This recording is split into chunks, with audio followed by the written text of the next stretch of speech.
आज हम करेंगे मैट्रिक्स एंड डिटर्मिनेंट्स का पार्ट 6। इसमें हम क्या करने वाले हैं, आज हम करेंगे डिटर्मिनेंट। ठीक है, मैट्रिक्स टॉपिक हमारा कंप्लीट हो गया था, अब है टॉपिक डिटर्मिनेंट। सबसे पहले इसकी डेफिनेशन कि डिटर्मिनेंट क्या होता है। Associated with every square matrix is a unique number called the determinant of the matrix। Simple बात है, किसी भी स्क्वायर मैट्रिक्स की जो कांस्टेंट वैल्यू होती है उसे हम कहते हैं डिटर्मिनेंट। इसको हम डिनोट करते हैं DET.A, यानी कि डिटर्मिनेंट ऑफ A, या फिर A के दोनों तरफ मॉडुलस का साइन। मान लो हमारे पास एक मैट्रिक्स है A is equal to ABCD। इस मैट्रिक्स को हम डिटर्मिनेंट की फॉर्म में कैसे रिप्रेजेंट करेंगे, डिटर्मिनेंट ऑफ A, या फिर हम ऐसे शो करेंगे A के दोनों तरफ मॉडल्स का sign, this is equal to. Matrix में तो ये बिग ब्रैकेट्स लगाई जाती हैं, लेकिन डिटर्मिनेंट में दो पैरेलल लाइंस लगाई जाएंगी। ठीक है, सोल्व कैसे करते हैं किसी भी डिटर्मिनेंट को। ये जो दो एलिमेंट्स हैं इन दोनों की मल्टीप्लाई, यानी कि A की D से मल्टीप्लाई, बीच में ऑलवेज माइनस का साइन आता है, फिर इन दोनों की मल्टीप्लाई B एंड C। तो ये हो जाएगा हमारा सॉल्यूशन किसी भी डिटर्मिनेंट का जो सेकेंड ऑर्डर का होगा। एग्जांपल से देखें, मान लो हमारे पास एक डिटर्मिनेंट है 2, 5, 3, 9। हमें इसकी वैल्यू निकालनी है, मीन्स इसको सॉल्व करना है। तो अभी अभी मैंने आपको बताया कैसे करते हैं किसी भी सेकेंड ऑर्डर के डिटर्मिनेंट को सोल्व। ये जो दो एलिमेंट्स हैं इन दोनों की मल्टीप्लाई, यानी कि 2 × 9, बीच में साइन आएगा माइनस का, एंड देन 5 × 3, इन दोनों की मल्टीप्लाई। तो 2 9 = 18, 3 5 = 15, दोनों को माइनस करेंगे तो आंसर क्या आएगा 3। वेरी सिंपल क्वेश्चन है ये।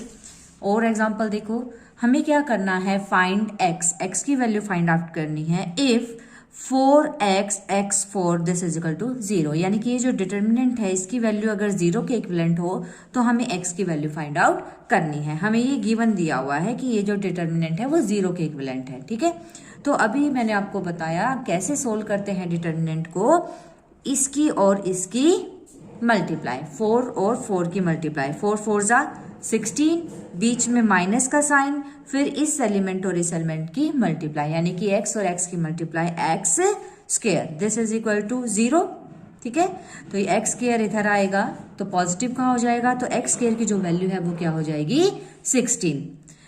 यहां से हमारी जो x की वैल्यू है वो आ जाएगी ±4।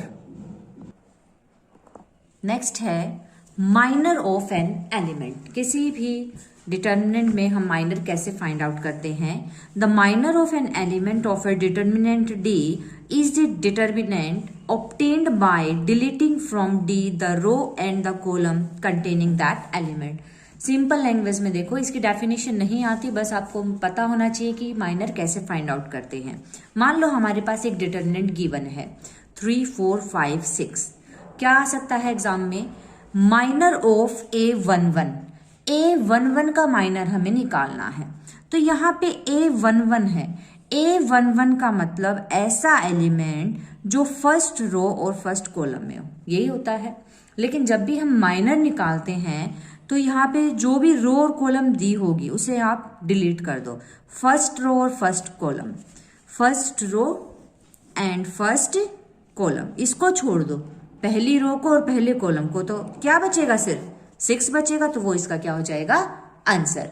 या फिर ऐसे भी आ सकता है माइनर ऑफ 6, 6 का माइनर बताओ, तो आपको ये ढूंढना है कि 6 कहाँ है। 6 यहाँ है, तो क्या करेंगे हम, 6 का माइनर निकालने के लिए जो 6 एलिमेंट है इसकी रो और इसका कॉलम, इसको डिलीट कर देंगे। जो 6 है इस 6 की रो और कॉलम हटा दो, क्या बचेगा 3 बचेगा, तो वो उसका हो जाएगा माइनर। तो आपको क्या ध्यान रखना है, जब भी माइनर निकालना होता है किसी भी एलिमेंट का, तो उस एलिमेंट की रो और कॉलम को आप छोड़ दो, जो बचेगा वो क्या हो जाएगा माइनर। तो ये तो था 2/2 ऑर्डर में। अगर 3/3 ऑर्डर हो, मान लो मुझे एक डिटर्मिनेंट की वैल्यू दी हुई है 1 2 3 4 5 6 7 8 9, और मुझे क्या फाइंड आउट करना है, मुझे माइनर ऑफ 5 निकालना है, 5 का माइनर। तो आपको ये ढूंढना होगा 5 कहाँ है, 5 यहाँ है। तो हम क्या करेंगे, इस एलिमेंट की रो और कॉलम को छोड़ दो, ये इसकी रो है इसको, और ये इसका क्या है कॉलम, इसको छोड़ दो, क्या बचेगा 1 3 7 9। तो हमने वो लिखा 1 3 7 9। इसको सोल्व करना मैंने अभी आपको सिखाया है। इस डिटर्मिनेंट को कैसे सोल्व करते हैं, इन दोनों की मल्टीप्लाई, 9 1 9, माइनस में इन दोनों की मल्टीप्लाई, 7 3 21। तो हमारा आंसर आ जाएगा -12। इसी तरह अगर मान लो मुझे माइनर निकालना है A33 का, A33 का मतलब थर्ड रो और थर्ड कॉलम को छोड़ दो, third row and third column, इसको हम छोड़ देंगे तो क्या बचेगा 1 2 4 5, 1 2 4 5। इसको सोल्व करेंगे तो पहले इन दोनों की मल्टीप्लाई, 5 1 5, बीच में माइनस का साइन, फिर इन दोनों की मल्टीप्लाई, 4 2 8। तो इसको सोल्व किया तो आंसर क्या आ रहा है -3। तो ये तो था माइनर। अब क्या है कोफैक्टर ऑफ एन एलिमेंट, बिल्कुल माइनर की तरह ही है। Minor of an element in the ith and jth column is multiplied by this. क्या मतलब है इसका, सबसे पहले जब भी कोफैक्टर निकालना है तो हम माइनर निकाल लेंगे, ठीक है। माइनर की इससे मल्टीप्लाई कर देंगे, ये क्या है, ये है -1 की पावर i प्लस j, यानी कि रो प्लस कॉलम को ऐड कर देंगे। एग्जाम्पल से देखो, मान लो ये एक डिटर्मिनेंट मुझे दे दिया है 3 4 5 6। मुझे क्या करना है, मुझे कोफैक्टर निकालना है A11 का, A11 का कोफैक्टर निकालना है। तो सबसे पहले तो हमें ये वैल्यू लिखनी पड़ेगी, -1 की पावर, पावर में क्या दिया हुआ है i प्लस j, तो हमारा i क्या है 1 और j क्या है 1, यानी कि -1 की पावर 1 प्लस 1। और 1 का क्या मतलब है, फर्स्ट रो और फर्स्ट कॉलम, तो फर्स्ट रो और फर्स्ट कॉलम को छोड़ दो, क्या बचेगा 6 बचेगा, ठीक है। यानी कि क्या निकालना है हमने, माइनर निकालना है, और माइनर की मल्टीप्लाई किससे कर दी, -1 की पावर i प्लस j, यानी कि 1 प्लस 1। तो 1 प्लस 1 कितना होता है 2, यहाँ पे क्या है 6, -1 की पावर 2 1 होता है, 1 की 6 से मल्टीप्लाई क्या आ जाएगी 6। इसी तरह एक एग्जांपल और लेते हैं 3/3 ऑर्डर का। मान लो हमें ये एक डिटर्मिनेंट गिवन है, मुझे कोफैक्टर निकालना है A33 का, ठीक है। तो A33 का कोफैक्टर निकालने के लिए पहले तो आगे तो मुझे क्या लिखना पड़ेगा, -1 की पावर 3 प्लस 3। अब क्या करेंगे, A33 का माइनर लिखो यहाँ, तो A33 का माइनर क्या हो जाएगा, थर्ड रो और थर्ड कॉलम को छोड़ दो, थर्ड रो और थर्ड कॉलम छोड़ दो, क्या बचेगा 3 4 -2 और 7। इसको सोल्व कर लेंगे, -1 की पावर 3 और 3 कितना हो जाएगा 6। इसको कैसे सोल्व करेंगे, इन दोनों की मल्टीप्लाई, 7 3 21, बीच में माइनस का साइन, फिर इन दोनों की मल्टीप्लाई 4 की -2 से करेंगे तो -8।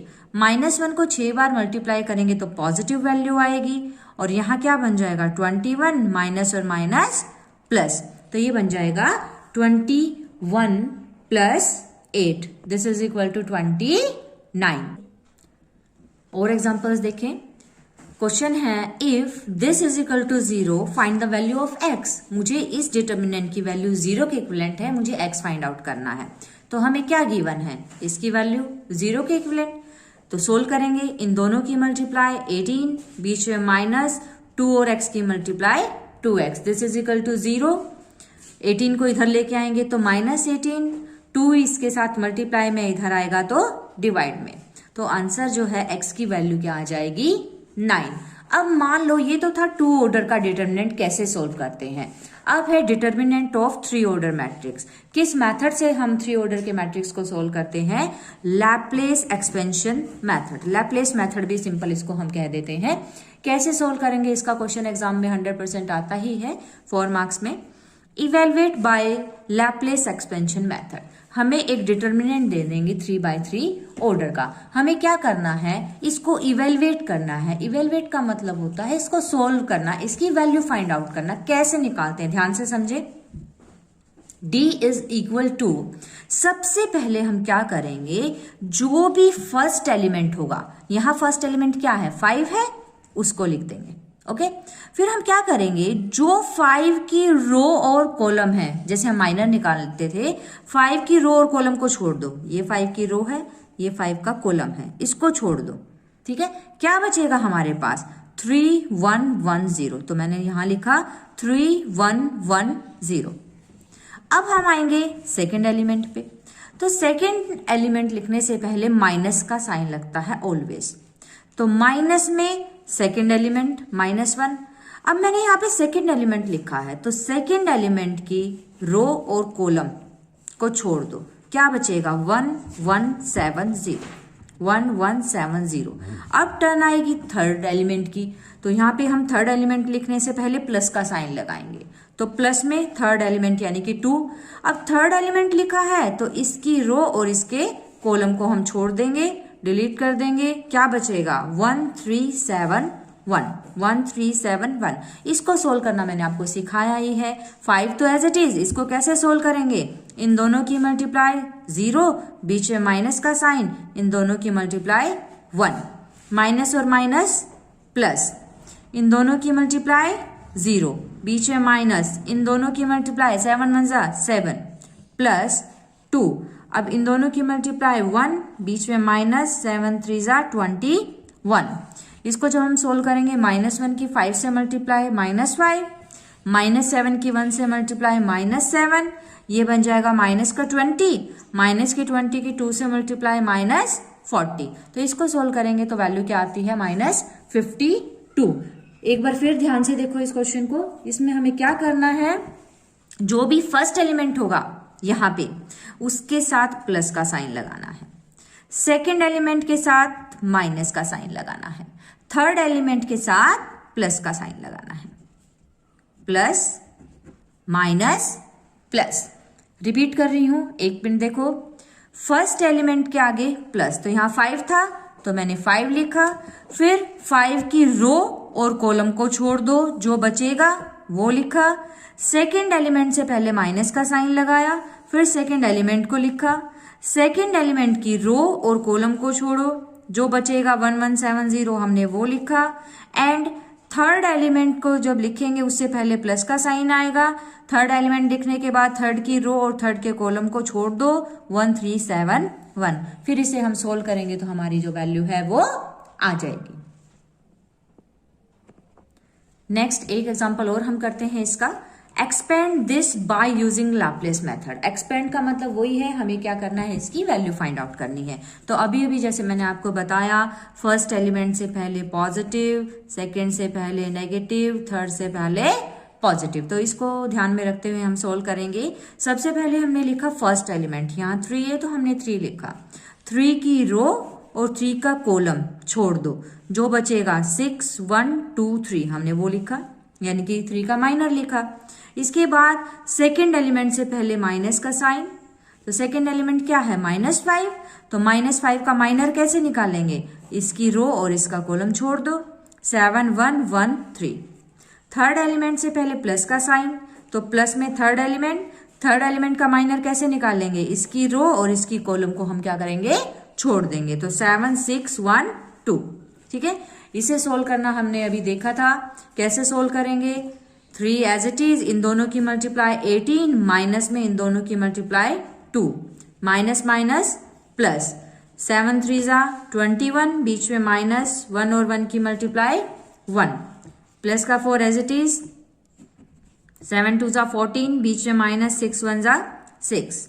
ठीक है, अब हम क्या करेंगे, 18 माइनस 2 16, 21 माइनस 1 20, 14 माइनस 6 8, 16 की 3 से मल्टीप्लाई 48, 20 की 5 से 100, 8 की 4 से 32। तो इसकी जब हम सोल्व करेंगे तो जो आंसर है हमारा क्या आ जाएगा 18।